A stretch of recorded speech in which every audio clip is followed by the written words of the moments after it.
Good afternoon, ladies and gentlemen, distinguished participants. I hope you've all enjoyed a lovely lunch and yesterday's very inspiring discussions that we've had and this morning's working group sessions. So we are delighted this afternoon to dig a bit deeper into our work on global citizenship education.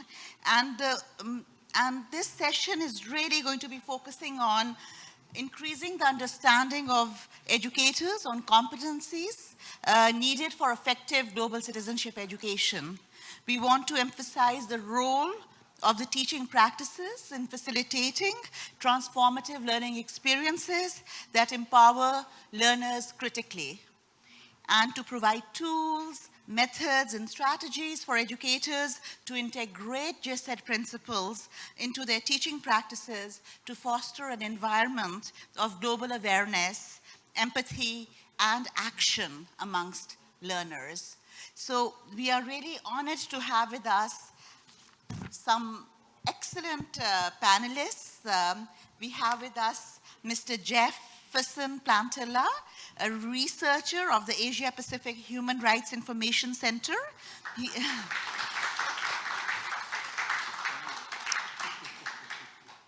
He works on the regional Asia Pacific program of Hugh Rights Osaka, which is basically on human rights education. And we have with us Mr. Dylan Ray, the Global Director for High Resolves Learning and Sonata at the Human Responsibility Accelerator. It's a non-profit organization focused on citizenship education in the 21st century. And the accelerator is home to 3 transformative learning platforms: Symphony for learners, Sonata for teachers, and Videos for Change. So we can learn more on the internet. And then we have with us Dr. Rebecca Rosario Bercasio, professor at BCOL University, and is the current director of the BCOL University Center for Teaching Excellence. She has more than 28 years of academic experience and has formerly served as the Dean of the College of Education from 2017 to 2019. She is the 2021 UNESCO APSIO alumni and was recognized as a grand prize winner of the GCED Scale Up Project competition organized by UNESCO APSIO in 2022. So it's really... And just very quickly, I'm Farial Khan. I'm from UNESCO Bangkok office. I'm head of the program on transforming learning futures, which leads the research and policy on education for sustainable development, global citizenship education, and research and foresight, so that we can reimagine the futures of education. So having said this, we are going to begin maybe from that other, with Ms. Rebecca, and over to you. We are going to begin with your presentation. And then we are going to save the questions. Maybe what we are going to do is we'll have 3 presentations. And then if I may request the participants to save the questions for the end of the discussion. And then we'll have an interactive session of questions and answers.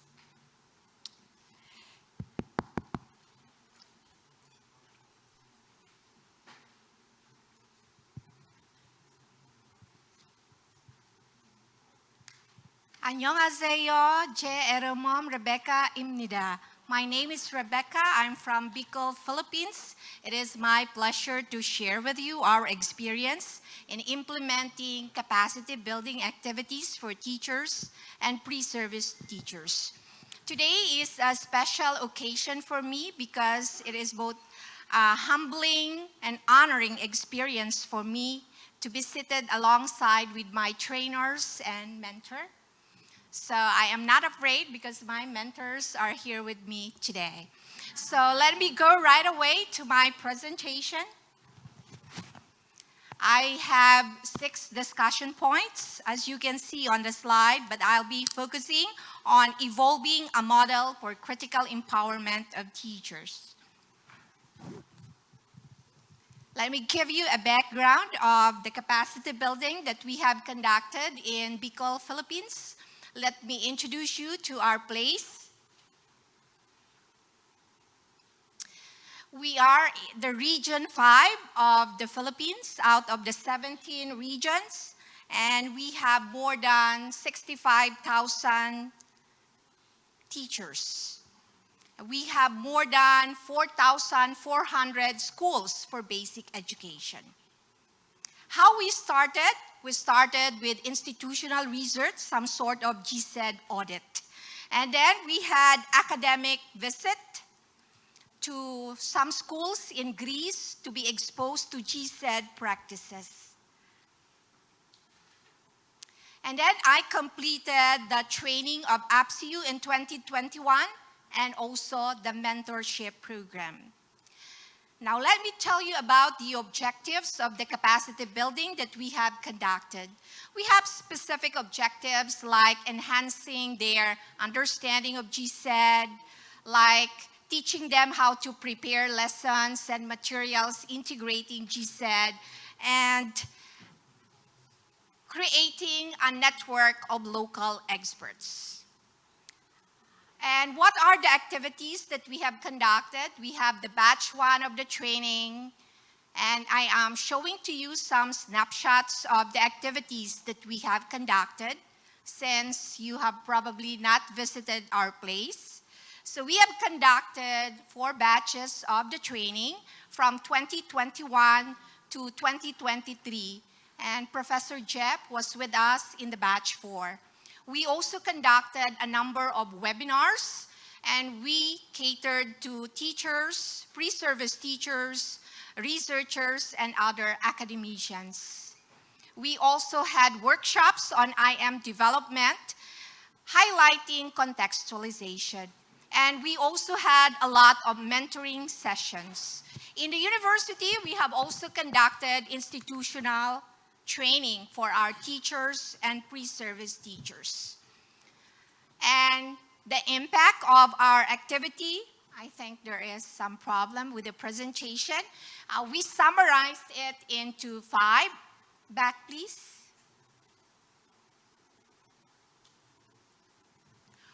One is the applying GCED pedagogical principles by the teachers. We were able to develop a learning model that we call PERC learning model. We also develop lessons and instructional materials that are highly contextualized. You can see some examples on the slides. These were prepared by the mentees. And they also enrich their school and classroom practices. You can see some of the documentation of the activities that they have conducted. So they did not really have new activities or projects. They only enrich what they have been doing. And the completers of the training also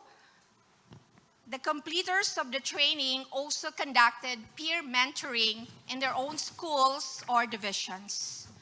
And based on the experiences that we had in conducting the capacity building, we evolved a working model for critical empowerment of the teachers.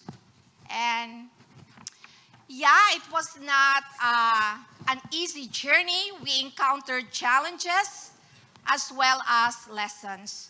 So may I show to you the proposed model for critical empowerment. We have the 4 C's for critical empowerment. One is capacity building, continuum of opportunities,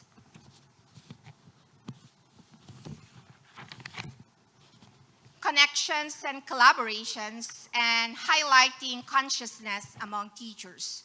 We believe that the teaching practice of these mentees actually serve as transformative learning to them. So here are the specific activities that we had for the different dimensions of the critical empowerment of teachers. So this is the way forward for our region. And we believe that highlighting the fifth pillar of learning, the teachers are able to transform themselves so they can transform the society. So we cannot do everything for our region. Remember, I said earlier that we have more than 65,000 teachers in the Bicol region, but we have only trained a total of 203 teachers and pre-service teachers. So it's going to be a long journey. And I think we are happy that we have planted the seed, but I think the initiative should go on. And with this evolving framework for the critical empowerment of teachers, we are paying attention to the 4 dimensions I mentioned earlier: capacity building, continuum of opportunities, connections and collaborations, and consciousness. We believe that empowering the teachers should go beyond the session hall or the training hall like this. We have to make sure that we make meaningful connections with them afterwards. And I think the mentor should show to the mentees that this is indeed authentic service. So with that experience in our region at the local context, we hope that we will be able to affect positively the other teachers in the other regions in the country. It may be interesting to note that officially GCED is not yet launched in our region, in our country. So this is a local initiative. So I hope that you were able to pick some insights from the sharing of the experiences that we have in our region, the Bicol region, Philippines. Thank you.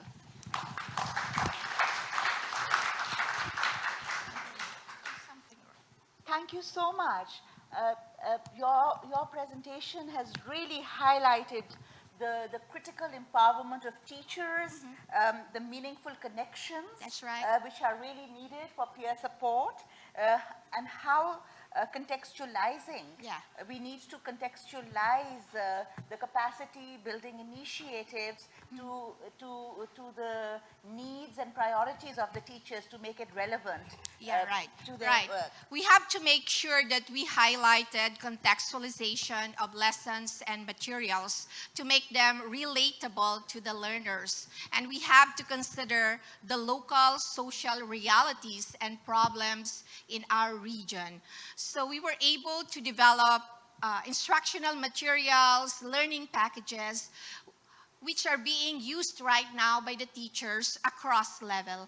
By across levels, I mean from grade 1 to grade 12. So that's K to 12, different levels, and across different learning areas. So there are materials in the languages, the language arts, Filipino, English, mathematics, even mathematics, science, social sciences, and values education. We were able to integrate GCED themes and principles in these subject areas across levels.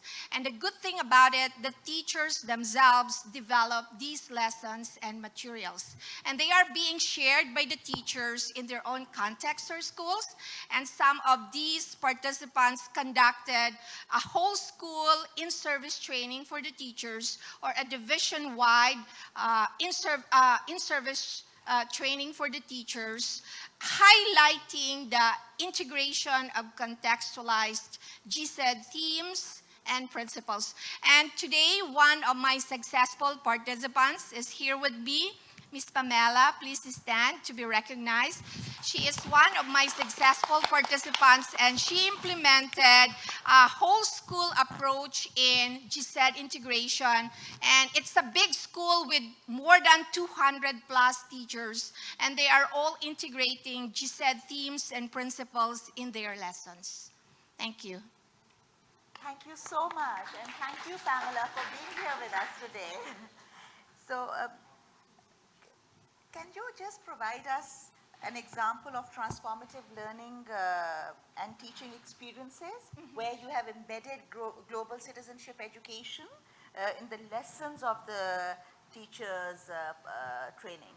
Yeah, perhaps the transformative learning by the teachers themselves, because I am the teacher trainer, and based on the reports and feedback of the successful participants, they implemented the lessons in their respective schools, and they have reported significant changes in the behaviors and attitudes of the students regarding respecting diversity, regarding tolerance and openness to the ideas of other people. And some of these students applied what they have learned from the lesson by coming up with their own small projects implemented either in the school or in the communities. Thank you. Thank you so much. Teachers are really at the heart of the change, and That's this right. is really, and if we want to transform education systems, we need to empower teachers to empower our learners. That's right. So this has been very interesting, and now we look forward to learning from Mr. Dylan Ray. Thank you. Would you like to share with us? Over to you. Thank you. Good afternoon, everyone. Nice to see you all here. Thanks for joining us. Thanks for staying awake after lunch.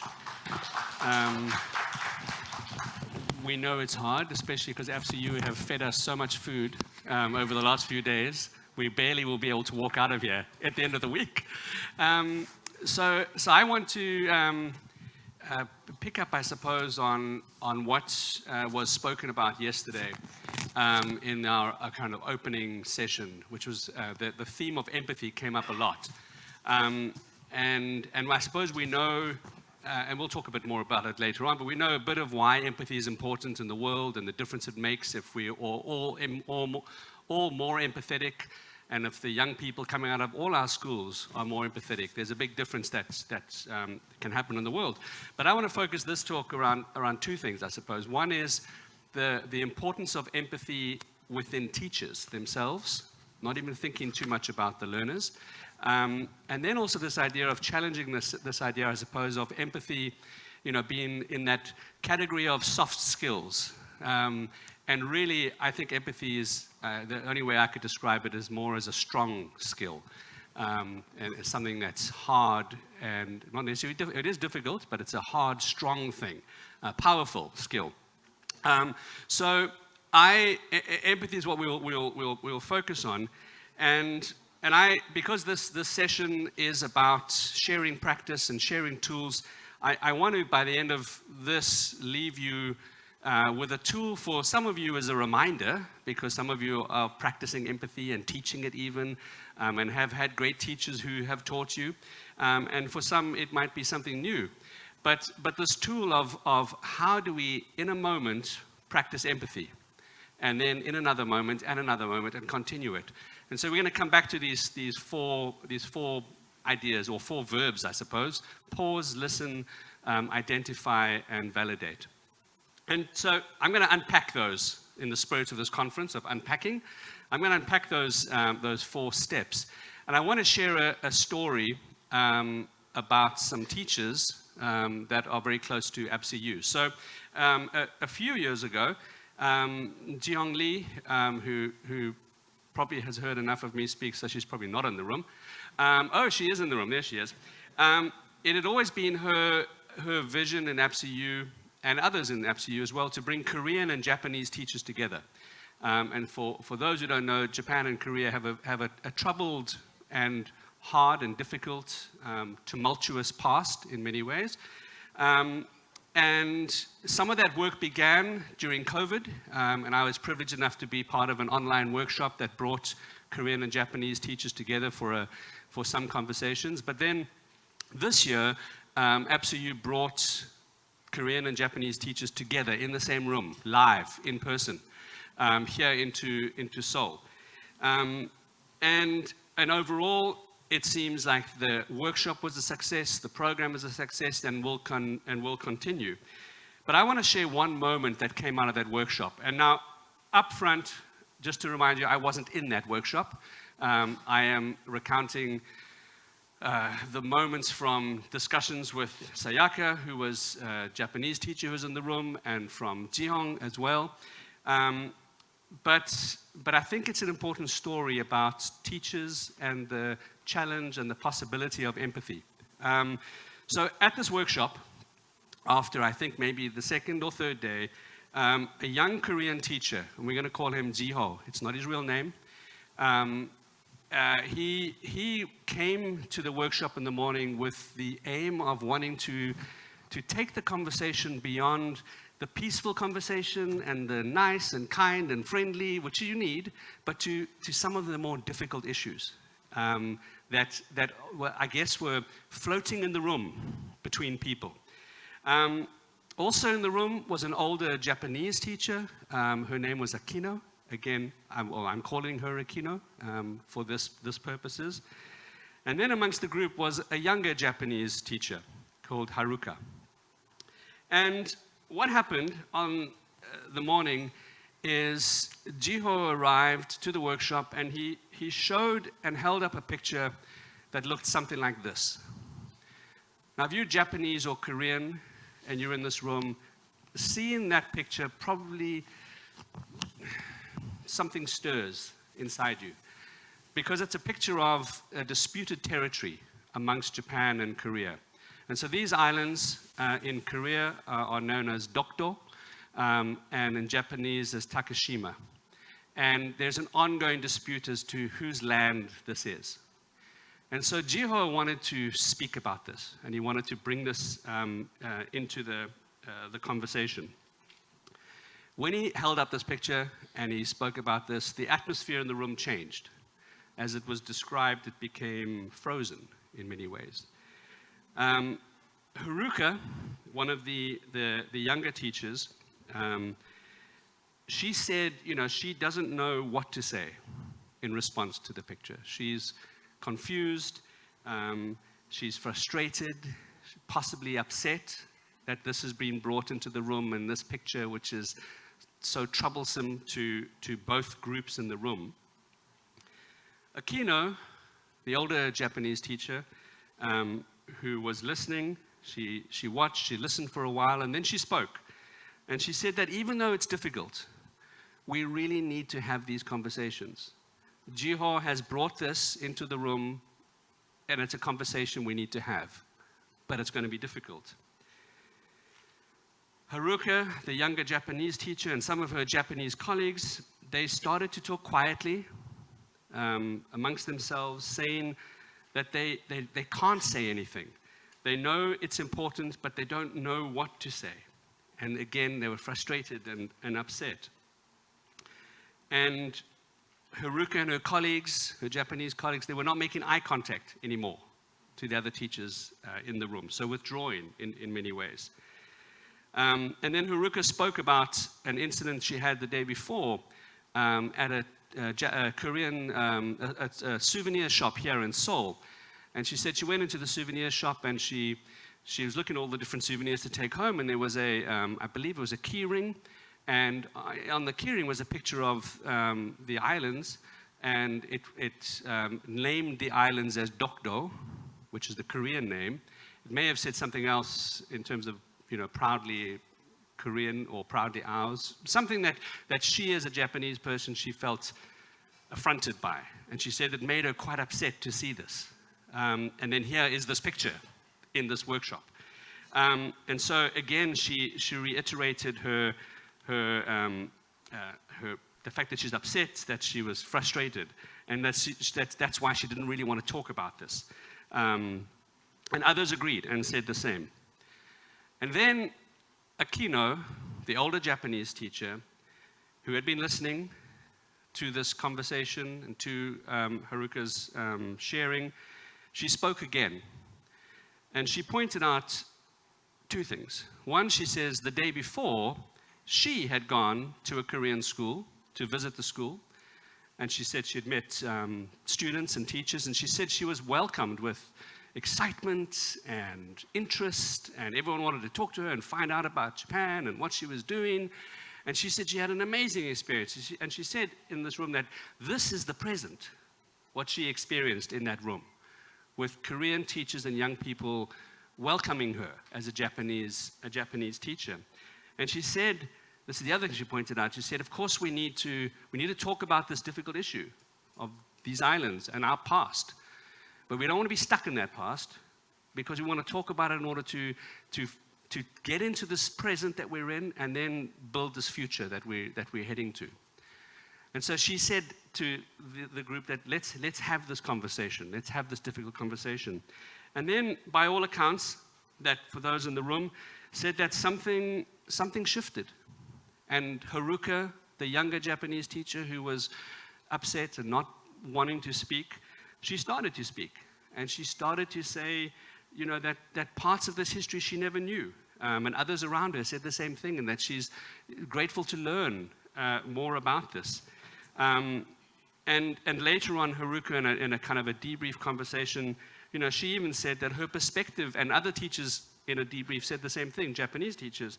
She said, you know, that they've only generally focused on the bright and shiny parts of Korea, K-pop and kimchi, I don't know, and haven't been exposed to in their education system, but also haven't been willing to really look at the stuff that is hard and difficult. And so she was now willing to step into that space and have that conversation.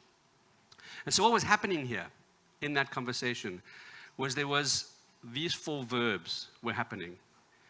And I'll step back to we're going to go back into that room, but just so we understand the kind of steps of doing empathy in the moment. The first thing is pausing, so that we try to, when someone is saying something that's uncomfortable, you maybe disagree with, or that you're feeling an emotion, that you try and withhold judgment or suspend judgment. Doesn't mean that you can't judge later on, because you don't want to also go into the world where everyone can say anything they want, but you withhold judgment, because your natural human reaction is to just immediately jump in and respond and talk. And then it's to listen. And for a moment, again, to resist the natural human built-in gene that makes us want to go back to talking about ourselves and share our experience. And then in that moment, it's about identifying emotions and to notice how is the person feeling, and how might I have felt in that same situation. And acknowledge that while this person may be upset, she may also be holding multiple emotions at the same time.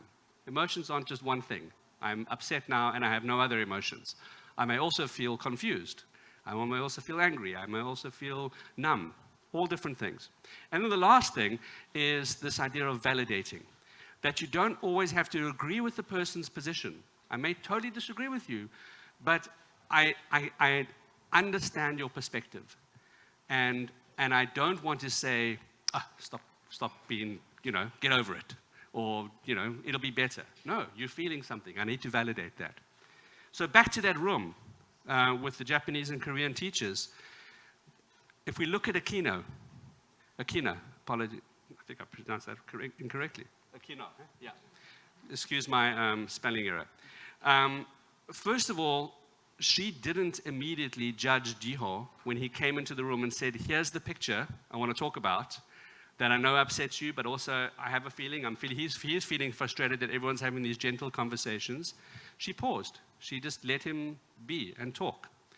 She listened to what Jiho and Haruka were saying. She didn't begin to turn the conversation to herself and say, I want to talk about me and my needs. She identified the emotions that were in the room.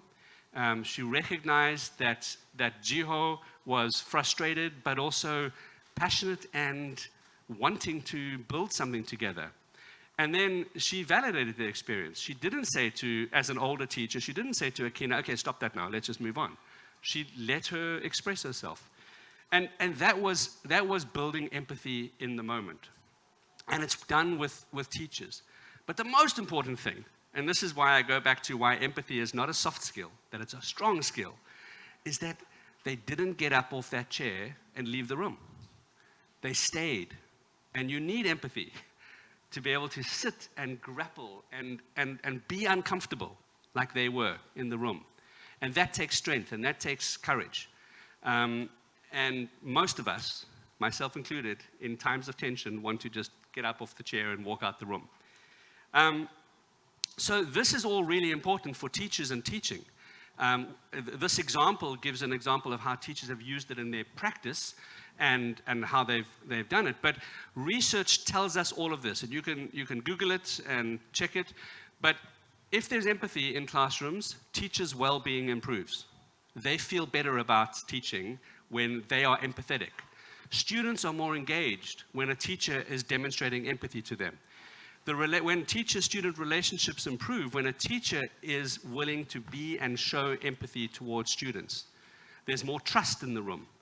And then you heard yesterday that when teachers are empathetic, research shows us that young people who leave classrooms have a better possibility of being empathetic themselves when they see it from teachers. And so it's crucial then for teachers to develop these skills of empathy as themselves first, because it only begins when it happens with themselves. Is that music for me? Because it sounds like the Oscars. You know, but I got 53 seconds. Here we go. Is that this idea of we want young people to develop empathy is for sure we do, but they're only going to develop if we start to do it ourselves. And you only can develop empathy the more self-aware you are.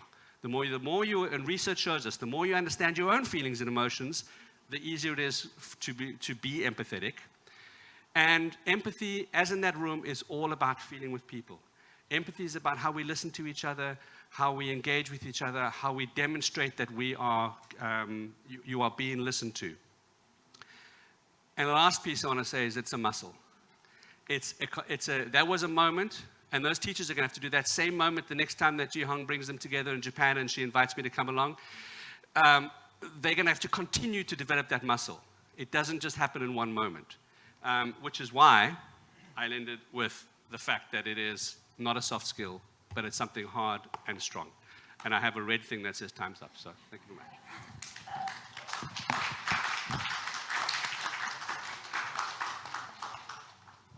Thank you so much, Dylan, for this scenario and a real-life situation which really shows the power of empathy and the superpower of empathy, if I may say so, using your earlier words. And also the unconscious bias that sometimes emerges in these conversations, and however difficult they are, how important it is for teachers to also then first experience these to experience empathy themselves before they can actually teach it to the learners. And then the question of the cognitive dissonance you were referring to. In a divided world, how do we have these difficult conversations and sit in the room, even when there is, this freezing happening, and not to wriggle away and walk out, but to sit there and to have the courage to acknowledge and recognize and validate the feelings. So this is very powerful. And just one very quick question. So we've understood that empathy is really central to global citizenship education, but why does it make it so hard for us to be empathetic? Yeah, so I'll answer from the perspective of a teacher. So just full disclosure, I used to be a teacher, so I'm not talking to teachers or about teachers. I'm talking about myself as well in all of this. So I'll respond as in terms of not just anyone, but as teachers. I think for teachers, sometimes being empathetic, especially in classrooms with young people, is hard because the institutions of schools don't generally create the space that says emotions are welcome and emotions should be noticed and validated and dealt with, because we've got a curriculum to teach, and we've got a head of department who's going to be knocking on our door and wants to see our papers and everything that happens in a school. It doesn't mean that doesn't happen in all schools, obviously, but just as generalized institutions, is schools are generally not those spaces that create space for emotion. But also, I think in order for teachers to be almost upfronting that empathy is that one superpower skill that we need, there's a vulnerability that is needed from teachers. To be able to say, like, you know, if I'm going to allow young people and recognize their emotions, then I've got to feel vulnerable that I may not be able to solve it, fix it immediately. Sometimes, of course, we know that we don't always need people to fix and solve things. We just need to be heard and recognized and seen. But teaching and good teachers is all about, and should be all about, control and confidence.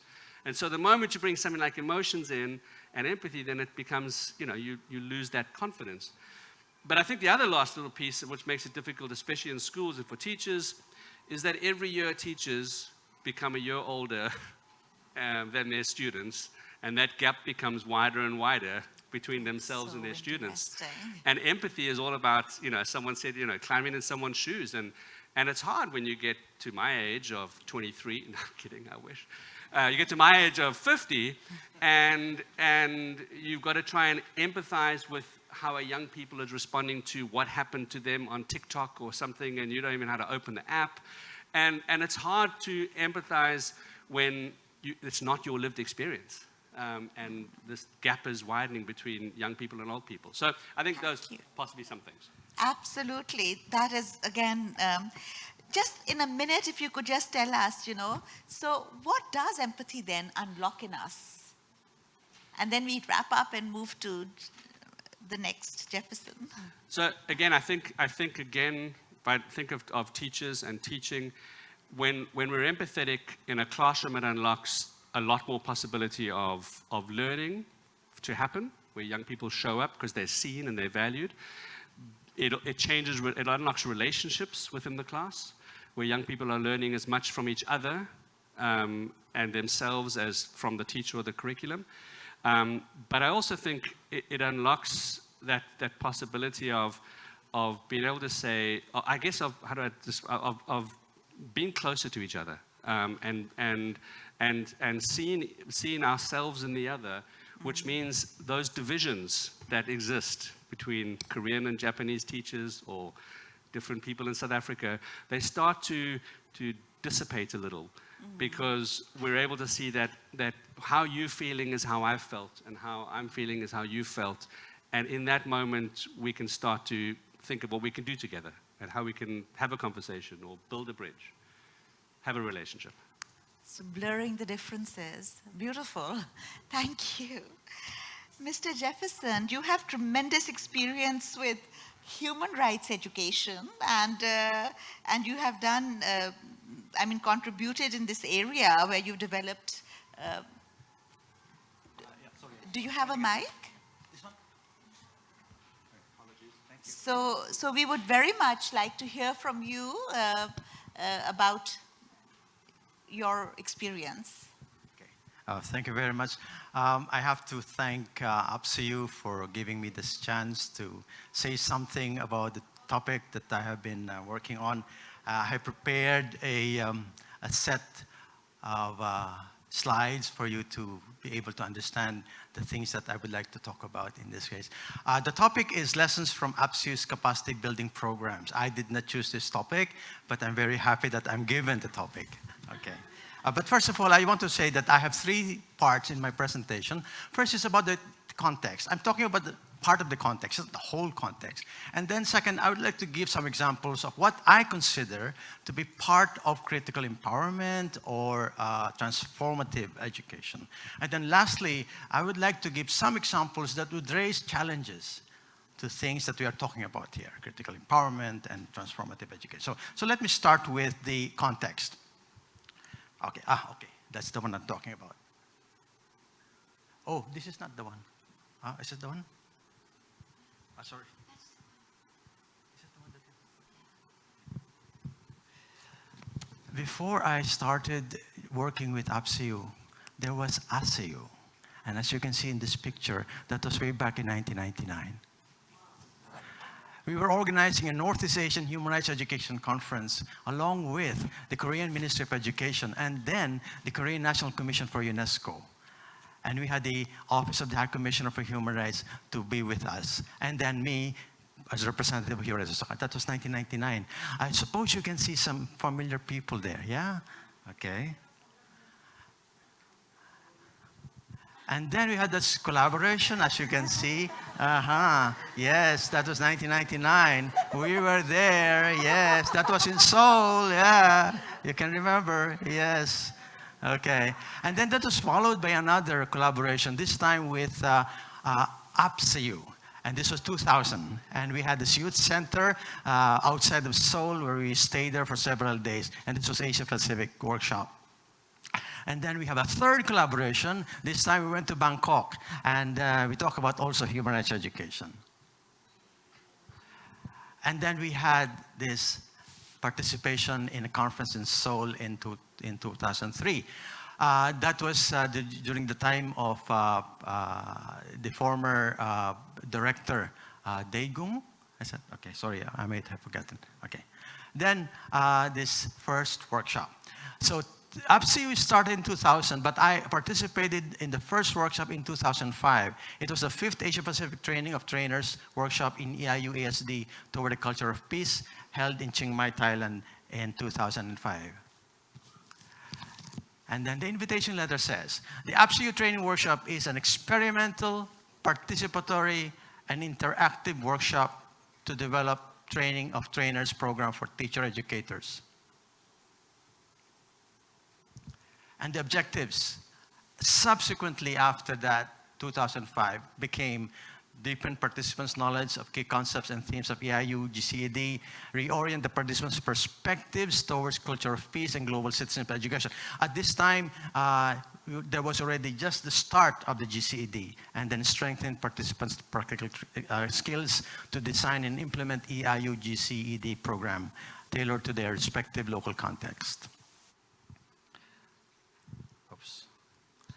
And then the main components basically follow the same pattern. You have the sessions introducing concepts. You have field visits to schools and other places. You have also action planning. And I would like to emphasize action planning is very important. And then reflection and synthesis also. And then the cultural exchange that we do at the end of this program. Now, let me give you some thoughts and lessons on the experience so far. I am not talking about the whole experience of the capacity building program of APSEU, just some of the thoughts that I thought should be important. First of all, I noticed in my 2005 workshop, which I devoted to human rights, I came late, but I was given that chance to speak about human rights. And so I had a workshop, group work, and we talked about human rights. As you can see, the pattern is issues, human rights, and then how to address in school these rights. And you can see the different issues that come out in this workshop of the participants. From standing out of class for full period, choosing elective courses, public punishment, too much homework, religious practices, Ramadan, and holidays for certain celebration.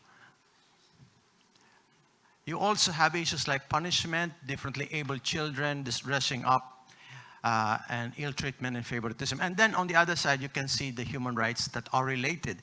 The exercise was identify the issues and find out if there's anything related to the Universal Declaration of Human Rights. And they identify those articles. And then, how are you going to resolve them if you are in the school with those issues that you have to resolve? So you can conduct an inquiry, you can report to higher authorities, you can sensitize them about rights, or you can give them group assignments.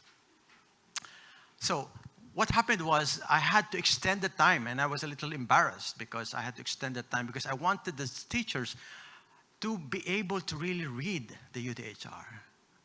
Fortunately, after that, they kept on mentioning it during the workshop, and so I was happy that they were able to digest some of the ideas either individually or as a group and raise questions or as well as express their reservation or concern. My view is not to make them agree with my presentation on the Universal Declaration of Human Rights. My view is for them to be able to digest and raise questions. That's the most important part. And then, of course, the lesson. It has become my basic material. I start with it. And the reason is because I want to make sure that there is conceptual clarity. I realize that we cannot assume that everyone has the same idea that we are talking about. So therefore, Familiarity with concepts cannot be assumed in some cases, such as the concept of human rights. Thus, activities to clarify concepts in the participatory way are necessary. Next point, practice component. This is an important part of the APTW program, practice. And what we do is we give them group work and presentations, correct? But we also give them projects to develop. We ask them individually to plan something to do with the topic of, well, GCED, EIU. And this is an important thing because this is where we provide the participants the best opportunity to demonstrate, express their critical understanding and practical application of the training content in their own field of work. We always emphasize, don't plan for anybody, plan for yourself. So GCED, okay. So that's about the, and I would like to emphasize that that's a very important part of the training because this is where we listen to them, as you were saying. We don't tell them, you have to do this, you have to do that. What we do is we guide them afterwards. Okay. Let me go to another point, input. GCED is about the local and the global. And therefore, there must be a balance between the local situation and the global issue. Now, the input cannot overwhelm when you're talking about global issues. Neither it should be something, a big thing, because it can prevent meaningful discussion of specific issues due to lack of time and also can lead to frustration due to the enormity of the problems to solve. Imagine if the whole problems of the world is being put on you and you're asked to solve them. That can be very, very overwhelming. So the important here is, the lesson I see is that you link them to the local situation. That's important in discussing these issues. So we're back to the 2005 workshop. Remember, in 2005, there was no GCED. But we are already talking about action. What do you do with action? And so we have these issues again and how to address as part of the reinforcement of the input that we made. Okay, let's go to the participants very quickly. Two most difficult participants, those who know and those who do not want to know. Those who know would have quick answers, ready-made answers, but they hit as well as miss the point of the question and the instruction. The answers are based on things that they already knew about the topic, and they don't show new perspective and new realization about the topic. And therefore, answers may lack critical thinking and depth. Those who do not know, no response. If there's one, it may not be relevant to the question or instruction. They may lack the interest in the sessions, body language, and board posture. This can be due to some dynamics in the application and treatment and recruitment of the participants. So what I want to say is that participation should mean appreciating the importance of learning not only from the trainers, but also from fellow participants. Therefore, what we need is full cooperation in the training process. And then since most of the participants are educators, they should be open-minded as an expectation, or is it a given, as well as needed to maximize the participation in the training. Okay, so how do we move the teachers? That's a challenge. How do we facilitate the participants focus on the questions, instructions, as well as the input of the participants? Let's not talk about the resource persons. Challenge of facilitating the participants' critical rethinking, emphasis on rethinking, of existing knowledge and experience and exploring of new ideas. So lessons, I think participants need time and space to think and reflect. We have to make sure that there is that opportunity for them to do so and then express them later on. Okay, so here we have this, this is a video about a woman in Nepal, and they try to analyze it. She's from the Pacific, but this is an Asian situation. So that's one way for them to think about the issue and then also to express themselves. So but the facilitators will have to organize as many activities as possible to provide opportunities for engagement and the consequent expression of what the participants think about the subject and the activities. Okay, I have to go a little more fast here. Okay, here we are just showing you some examples of what they're doing, and they're finding out that, for example, they have similar philosophies, similar objectives and approaches among themselves. And here is one of the group work. I don't know if one of here attended this training workshop at the time. Okay. And here we have an example of what we're doing. We're talking about community activity, not just the school activity. We're talking about disabled teachers' concerns. What about them? What about the teachers who are working in the countryside? The rural school teachers, what do you do with that? There's this concern, not only about the students, but also about the teachers. There's also the issue about the administrators of the schools. So we try to, let them think of the whole school in a way, because of the different concerns that are available should be discussed in the school system. So, okay. So, and then finally, it's a positive side. Many of the participants in the APTW were occupying high positions in their respective institutions. And therefore, respect for their knowledge and experience is a must. But this should be balanced with the opportunity for them to rethink. I suppose you would agree with me that what we know is good, but if we try to be more reflective and critical of ourselves, probably we'll learn a little more, something new. So therefore, we have to balance that with the knowledge and experience that we can find in GCED. Okay. All right. So again, the participation of the teachers. Okay. So finally, about the facilitators. The facilitator should bring the participants to a meaningful exercise of thinking and rethinking, and hopefully action planning. I think that's what I learned from the APTW, that we are wanting them to be part of the process of the thinking and rethinking. And I like this picture because, as you can see, we're all in a circle, and we try to really look at each other with respect, listening to each other, discussing and disagreeing, but also trying to understand more what to do in our respective schools. Okay. Now, yesterday we had heard of this. GCED is both old and new, and therefore critical rethinking is necessary. Yesterday also, we also heard this, that GCED is a problem-solving exercise. To me, GCED is a problem-solving education. This means GCED training program is geared towards exchange of ideas and experiences, a problem-solving approach to teaching and learning. It is also geared towards developing new ideas that would strengthen GCED. Every training program is an opportunity to find new ways of promoting GCED. So, what do we do as a facilitator? How do we make sure that the interest that started at the beginning will be increased at the end of the training program? So I have many questions. How can GCED enrich what I teach or I do? How can I promote action part of GCED within the limits of my subject or program or project or administration? I've run out of time, and I just show you that we need a lot of participatory activities in order to apply the things in their work. And then finally, and this is the last word, the thing about the APTW is that there is a training team. It's composed of the staff as well as the resource persons. And the facilitators, we discuss, we debate, we disagree, but we eventually agree on the best way to implement the program. I think that's key in any training program. You have a team. And this means flexibility in the programming in order to address issues during the training activities.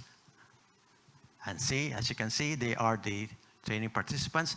They are a bit crazy, but they are also fun. 감사합니다.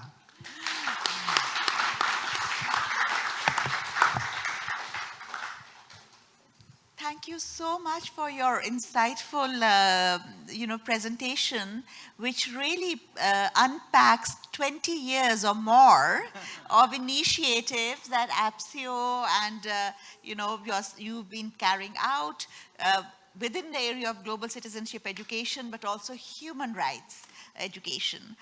And and I think you put thinking and rethinking and the responsibility of the participants to really benefit from this opportunity when they go back. And we've been gathered here today and yesterday after COVID. This has been a really first big gathering of global citizenship education. And thanks to APSIO, we have all been, here for these last 2 days.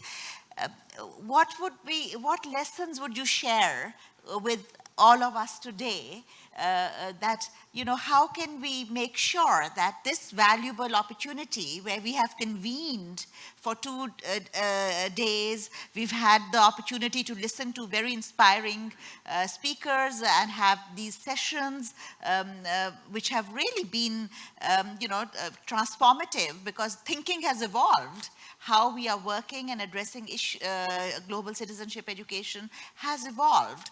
And the idea of critical empowerment has really moved to the center of how we can empower learners. So what lessons would you share with us as participants of this 2 days of conference, so that when we go back, we integrate the learnings to strengthen our work in global citizenship education? Well, looking at the crowd, I see energy. Energy of people who are experienced, people who are working with a good, heavy sense of responsibility, people who are performing and implementing programs. Yesterday, I was taking a lot of notes because there are things that I knew, but at the same time, I'm happy because they are reaffirming, validating what I thought is GCED. And so I hope that you share that kind of thinking, that while we knew already something, because I go back to the slide, GCED is old and new. But how it will improve what you're doing right now is, I think, a challenge. Are you going back with a new idea, a new way of looking at it? Are you going to make it with a new nuance, a new perspective? I think that is something that we have to think about. I have no answer to your situation, but I would like to challenge you. Please see what value are we having right now, here in this room and yesterday, and hope that you have some, what is the word? Take away, that you really will be able to implement in your program. I think I learned yesterday a lot, and I think I would like to do a rethinking also of my own experience and my own responsibilities. Thank you. And with these words of wisdom, and let's open up the floor for questions and answers and a discussion. So if there are any questions, please do raise your hand and we can have an interactive dialogue. We have someone right at the back. And Good afternoon, everyone. I'm Melandro Santos from the DepEd Philippines. My question for Dr. Bercasio, Ma'am Rebecca. Please kindly elaborate on the mode of critical empowerment for teachers on your PowerPoint presentation. Thank you. Yeah, thank you for the question. My apologies for the slideshow mode of my presentation earlier. Based on the collective reflection on the experiences that we had for the past 2 years, we were able to come up with a working model to explain to us, to ourselves, and to our future clients what critical empowerment of teacher is all about. It goes beyond knowing what to integrate, what to teach, and how to teach, integrating GCED pedagogical principles. I think it goes beyond being aware of what GCED is all about and its urgency. It goes beyond the factual knowledge, the conceptual knowledge, and the procedural knowledge, but rather it tackles the metacognitive knowledge. For us people who are here, we are open to and are embracing GCED principles because we know what it is and its purpose and how we can change certain aspects of the world or the society amidst volatility, uncertainty, complexity, ambiguity and diversities and disruptions. So in the working model that we had, there are 4 dimensions that I have mentioned, and these are the 4 C's of the critical empowerment of teachers based on our experiences: capacity building, continuum of opportunities, connections and collaborations, and consciousness. As I said earlier, empowering the teachers who will empower the students and the stakeholders should go beyond the session or the training hall. We have to make meaningful connections with the mentees even after the training workshop is over. We have done that in our region, and our participants saw our sincere desire to empower them so they can empower others. We highlighted the 5th pillar of UNESCO learning, which is transform oneself to transform the society and others. And recently, since Daylan mentioned about Aristotle, I learned a Greek word that will capture what we have done, not on the technical aspect of GCED mainstreaming. And the Greek word is merake. It means that when you do something, you put your soul and love to what you do. And today, you are all here because you are putting love and you are putting your soul in what you do, considering your own circumstances. The other one is about continuum of opportunities. Having a one-shot training will not be enough. We have to provide other enablers, such as tools and materials, and such as mentoring. We have to help our mentees and participants have the so-called wow moments, so they are affirmed that what they are doing is something significant to their clients. For the connections and collaboration, it is part of what we can do for the sustainability of our GCED initiatives. We cannot do everything all the time, so we need to make connections and collaborations so it's now a bigger team doing the work. As I mentioned earlier, there are more than 65,000 teachers in my region, basic education level alone. And we have only trained, considering our capacities and limitations, 203 teachers and pre-service teachers. Admittedly, it's a long way to go, but if these trained teachers will cascade in their own schools and communities, then they can make small but significant difference in their own humble way. We are glad to say that recently, the Global Citizenship Center of the Philippines turned over officially to the Department of Education the national framework for GCED of the country, and we saw it as a good start. And the last C is about consciousness. We are here because we exactly know what we are doing. We know our purpose. It is mindfulness with intentionality. So we are here because we are mindful of what we do and the significance of what we do, and we do it with sincere intentionality. I guess in essence, that is the working model for critical empowerment that we have developed so far. So it's a work in progress. Depending on the future experiences that we will have, we may modify this. So I hope I was able to clarify and elaborate the working model for critical empowerment of teachers in terms of global citizenship education. Thank you. Oh, thank you. That was a crash course. We are lucky to have had that opportunity. We have someone from Bhutan, and then we have a lady at the back. So let's begin. We are going to take 3 questions first. We begin with Bhutan, the lady at the back, and then maybe the gentleman with the white t-shirt. And then in the next round, we'll take the lady in the front and the gentleman at the back. So let's begin with these 3 and then 2 questions. Thank you for giving this chance. I know the three speakers have dwelt on very important issues as how we can work towards transforming learning through and how to empower teachers.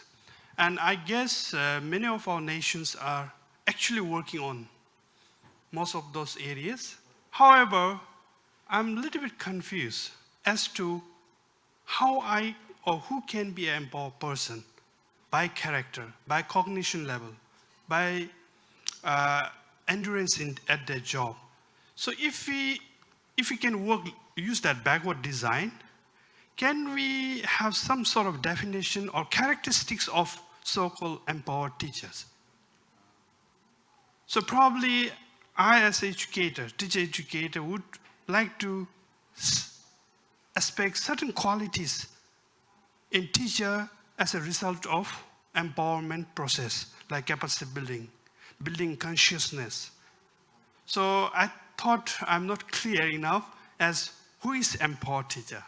What characteristics in terms of 3 domains he can portray to the world? Thank you. That's a very important question, and thank you for raising that. And we will ask the panelists to address it in a minute. We'll take the second question from the lady. Yes? And please pose your question, and then we will take them together. Okay. Thank you for my answer, ask to them. And then I'm kids about speak English skill. So can I speak Korean? If we have translation, yes. So we have interpreter. Thank you. Please put on the... Thank you so much, all them.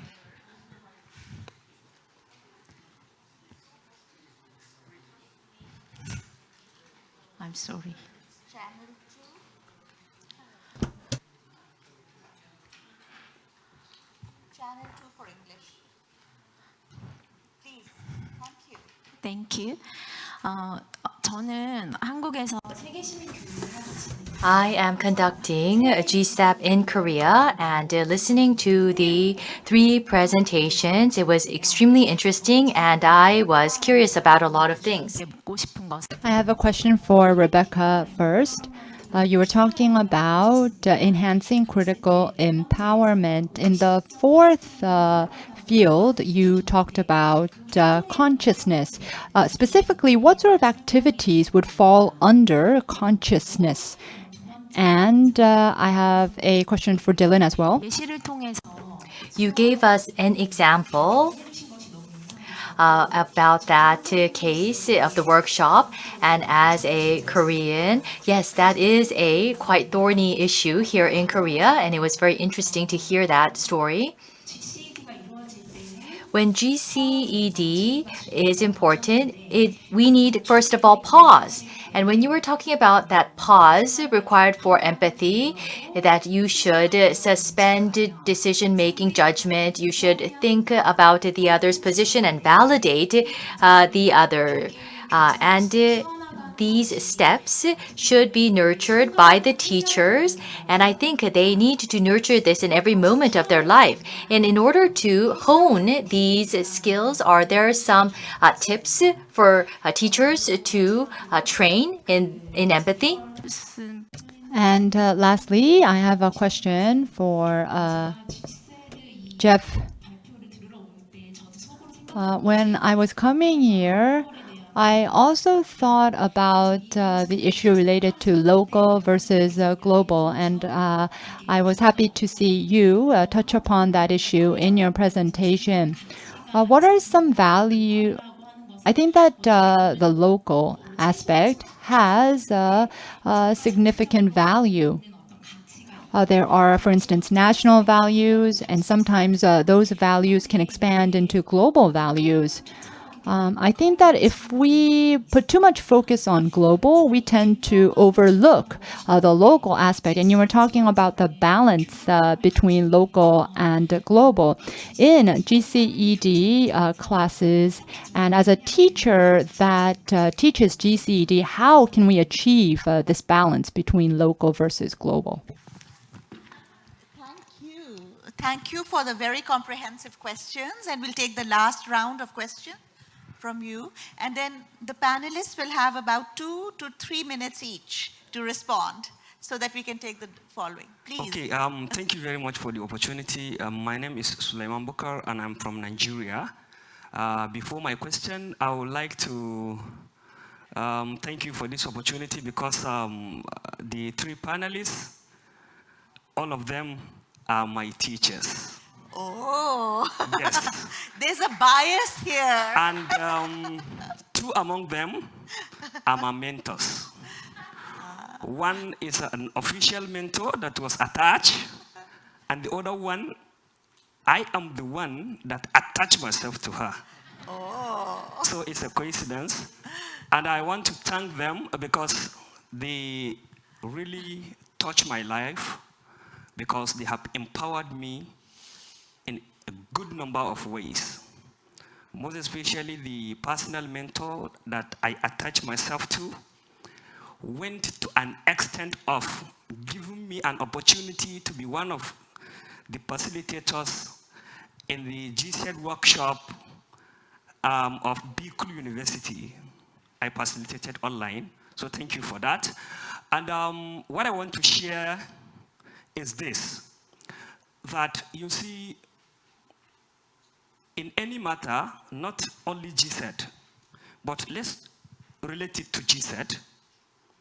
Teachers are the most critical stakeholders of the society because they can easily connect with other stakeholders, so they need to be empowered in order to unleash their own potentials so that they will be useful to the society.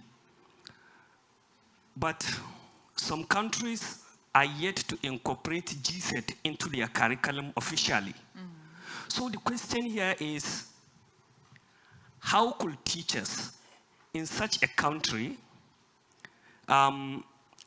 be empowered to practice GCED?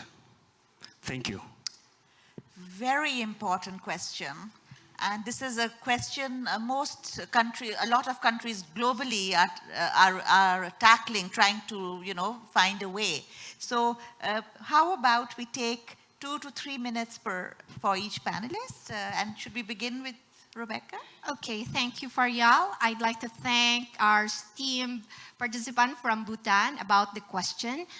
This is actually a working model that we have done just recently after the batch 4 of the training, which was conducted last July. And you're right, you are talking about the key attributes of an empowered teacher. Yeah, we are actually working on that, but in our working list are the following. First of all, an empowered teacher should be a global citizen himself or herself. So he must possess the attributes of a global citizen. Another one is he or she is a person that is not only knowledgeable, but is willing to apply what he or she knows. In other words, ready to take appropriate action when action is necessary. And another thing that we have seen based on our experience in our region is an empowered teacher is always willing to empower others. They do not feel bad if some of their mentees are making significant accomplishments. Empowered teachers empower others, whether they are teachers, stakeholders, or students. So far, that is our working list. We are going to look into that more and probably do it as a research. Thank you. Thank you. Dylan, over to you. So I'll just add on to that list. First of all, I think the question of if we could, go back and, I don't know how you phrase it, go back in time and think about what does that teacher need to look like, I think is an important thing for us to do. We spend a lot of time on what the learner needs to look like when they leave. But one thing I would add in it is teachers who are engaged in what it means to be a young person in the world today. And that means, for sure, the things that young people are involved in, but also things like, the psychology of youth development. Most teachers, we don't spend time understanding how young people change at different moments in their existence. So a deep engagement with young people. And then, one other last thing to add to what your list already that we've gathered here is compassion. And the more compassionate we are as human beings, and especially as teachers, the better we get on with our learners, with our colleagues, with parents, and so forth. Do we go to all the three questions quickly? Yeah? Yes. Yeah, okay, so just to the, ma'am, your question, in terms of tips, I think that just to repeat, the one piece is this, the focus on self-awareness, and reflection's a part of that. And that creating the time to really be reflecting on how I feel, how I'm reacting to things, to understand my range of feelings, which, there's a great feelings wheel you can Google. It breaks down feelings into 100 different feelings as opposed to just 5 things. And so a constant work on self-awareness, and that is, you mentioned mindfulness and journaling and reflection and having a peer to talk to share frustrations. I think those are important. But then the other piece, besides to say that it's constantly practicing, as you said, is to put ourselves in places where there is difference, where we feel uncomfortable. Where people don't agree with us, where people are different to us. The more we do that, and we develop relationships, and we cross those bridges, the easier it is for us to then become more empathetic, because we get to know people. So it is a bit like being the Korean and Japanese teachers who said, I'm going to show up in this workshop, and it's going to be hard, but I'm going to be here. Like, that's a big start. And then just the last thing around countries, one thing I would say is, well, we never wait for governments to tell us that we can do this stuff. We never wait for our education departments to tell us we can do this stuff. We begin it in our classrooms. We begin it even though GCED isn't in your country yet. We just begin it. And we begin it as one teacher and a few teachers in a school, all 200 teachers in your school. So I think the other thing is not to ever wait for policy to tell us to. That's where I'll stop. Thank you. I'll give a short answer to the 2 questions. First, about the empowered teacher. I'm reminded of one Indonesian educator who said, there's this exercise of draw a teacher. All right? One drawing is a teacher from a face with big mouth. Another one is a face with big ears. So the question is, who is the better teacher? I guess you know. All right, so that reminds me also about my own experience in school, about the teacher who, just like in the picture I shared with you, we were in a circle. And he went down from the platform with us. That in itself, as a student, I felt, wow, this teacher is trying to respect us and letting us speak in a circle. So it means an empowered teacher is one who is not power conscious. An empowered teacher is a facilitator, a listener, not someone who talks a lot. So I think in that sense, I would put it in a very short way. I don't have much time, but anyway, from all my own experience and the people that I've met in terms of education, I think that's what they're saying in terms of empowerment. Now, in relation to the second question about the local and the global, I would like to go back to what I do in human rights education. I start with the local. I start with the local values. I start with the local history. I start with the local principles. I want you to go back to history in your own country. What was it that's there that helps the society? What is it that protects the people? We'll start from there. Then from there, we go on to what is called global. There is nothing perfect in the past, but neither perfect in the present. The global standards that we are talking about now can change. It is evolving. So mixing the two is a question of dialoguing between what we have at the local and what we have at the global. There's no one answer. And that's why, as we are saying, we are also trying to be in a dialogue. We're also trying to evolve our ideas, rethink ideas. That is what we want to do. But at least we are trying hard to look back to what we have, because we have it. There's no doubt about it. We have GCED in ourselves. Thank you. That's very powerful. Thank you. So we'll take the question from the lady in the front. Do you still have a question? And there's a gentleman over there, and there's a third lady here. And I think we have about 10 minutes, so if you could be succinct, a minute for asking each question, and then a minute, 2 minutes each for the panelists. Thank you.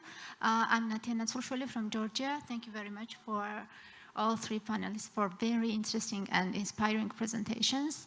My first question goes to Ms. Rebecca. You mentioned that you are integrating GCED in the different subject areas, and also you mentioned that what you do, it's like a local initiative, and global citizenship education, it's not launched yet officially. Is it something missing on the policy level, or what is the problem, or what is the general situation? To understand more would be very nice to hear from you. Second question is about empathy. Thank you very much, Mr. Dillon, for this quite challenging perspective or understanding of empathy. Yes, it's very strong skill and very powerful skill. And I believe we are educators, and we all think if we are not enough empathic, what would be the biggest educational loss? Of course, we have our answers, but it would be very interesting to hear from you. What do you think about this? What would be the biggest educational loss if we are not enough empathic as educators or as teachers? Mr. Jeff, it's really lovely and interesting to see this historical retrospective of APSEU and your work since previous century. And it was really lovely to enjoy with happy and inspiring faces and to share lessons from you. But what is the biggest challenge you can identify based on your experience? Mr. Dillon mentioned that we need courage sometimes to see some things and to say some things. So what do you find as the most serious barrier which is not overcome yet? Thank you very much. Thank you. We need a mic here, and thank you for being succinct for the next questions. We will wrap up in 7 minutes the session. Thank you. First of all, I'd like to thank, this is Nordin Bndouqi. I'm from Morocco, and we are the new baby joining this community. And we rely on your help and support to make our endeavor a success. So my question is across the board to the three participants concerning the profiles of teachers selected for the phase one during the initiative.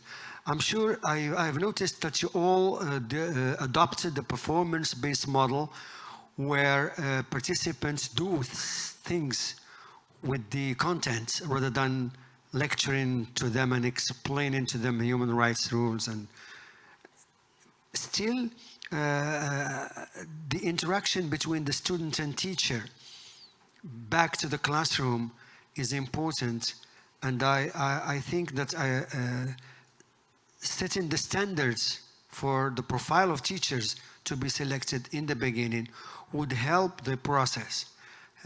Are there any standards that you have you based your selection on, like collegiality, for example, or to introduce interdisciplinarity, for example, to break the walls between disciplines? Because at the end of the day, all these rules are transversal. These competencies, they promote critical and creative thinking skills. And so I think I would be very grateful if you tell us about any steps and procedures that you have taken to empower these teachers further later during the process of implementation.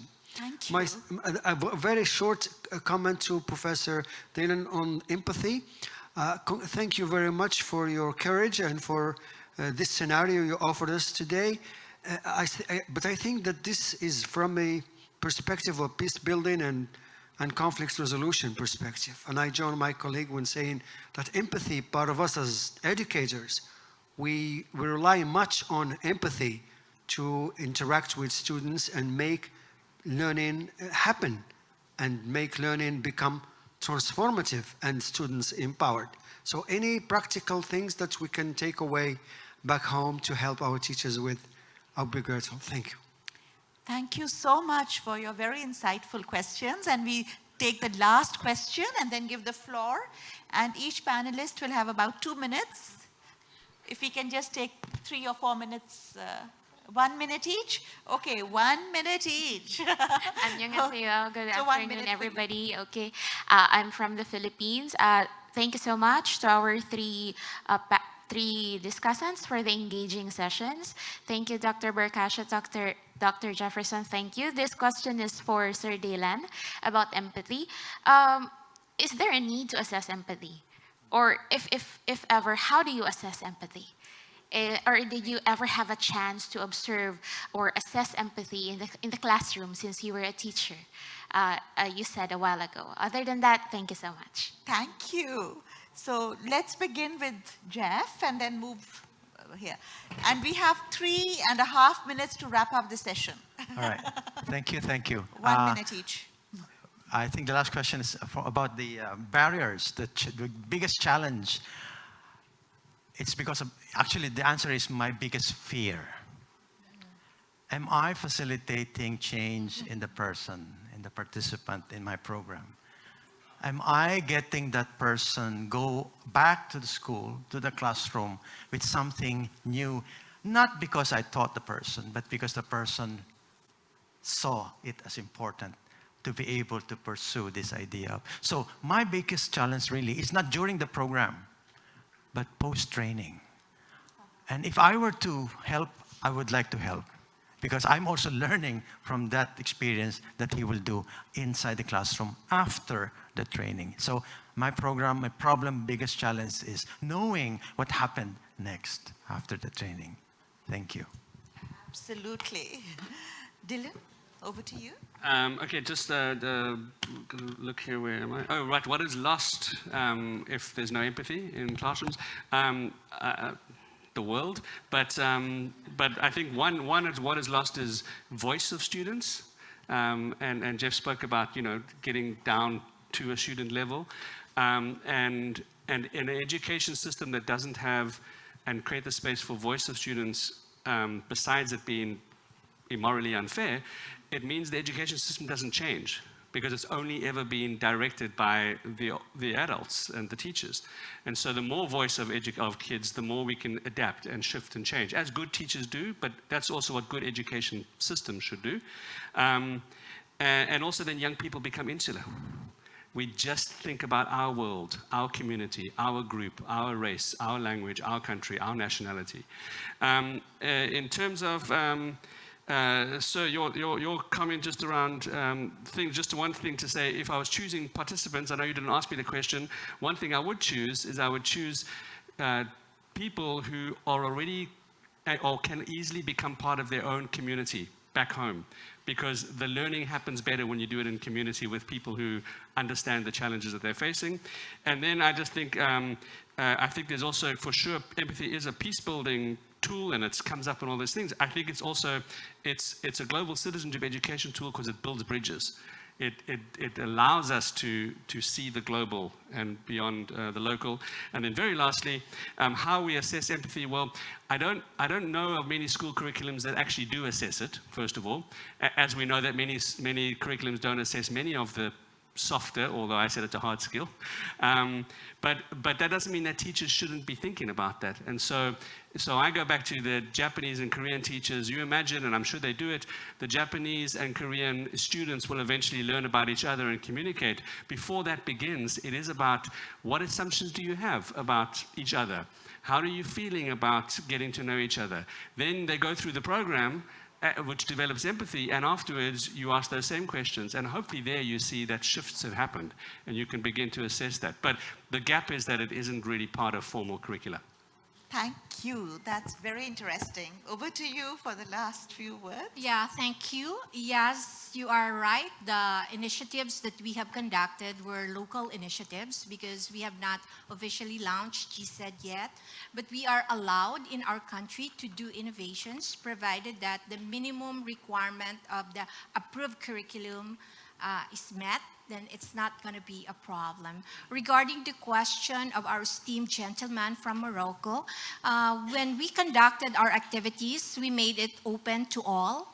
So, like, it is open to all, anyone coming from any of the provinces of the region. So the profile is varied, different disciplines, different grade levels. Some newbies, others 10 years in service, others supervisor, others like 25 years in service. Others are actually handling the sciences and technology, others handling the language arts, and the social studies. So what standards did we consider? We made sure we observe rigors in everything that we have conducted. So for the preparation of the materials, we adopted the rubric of the Department of Education, but we added parts to capture the GCED integration. Excellent. And we submitted it to validation. For the demonstration teaching, we actually engaged experts in pedagogy, and they serve as the critics or the jurors or validators of the lesson, just to make sure that we observe good standards or rigors. Thank you. Thank you so much for your last words to this dialogue. And with this, we would like to thank our distinguished panelists, the very interactive participants for your wonderful questions, and for the APSIO team, the excellent team that has organized this session and for bringing us together. So thank you all. Thank you all.